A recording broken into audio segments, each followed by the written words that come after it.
Atong sayro ng dugang pang mga balita sa Mindanao. Makauban nato si Efren Mamak live sa General Santos City. Efren. Salamat, Sara. Mga dagkong personalidad sa Iligan City, Lanao del Sur ug Bukidnon nagduso na sa ilang Certificate of Candidacy. Ang detalye sa report ni James Paulo Yap.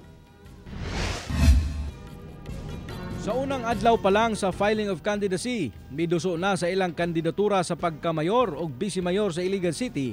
Sila incumbent Mayor Frederick Siao, kauban ang running mate niini nga si incumbent Vice Mayor Marianito Alimanya, lakip mga konsehal sa ilang lokal nga partido nga Asenso Iligan padayon. Lakip sab kuno sa gusto magpapili pagkakonsehal sa syudad ang anak ni Mayor Siao nga si Derek Siao kinsa unang musabak sa politika.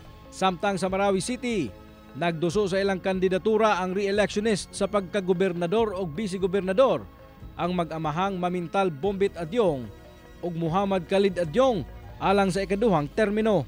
Lakip sab sa nag-file sa ilang Certificate of Candidacy ang kasamtangang congressman sa unang distrito sa Lanao del Sur nga si Congressman Zia Alonto Adyong ug Lanao del Sur 2nd District Congressman Yasser Alonto Balindong. Kauban nila ang dulan 40 ka mga mayor sa lain-laing munisipyo sa Lanao del Sur nga buot sab magpapili sa May 2025 elections.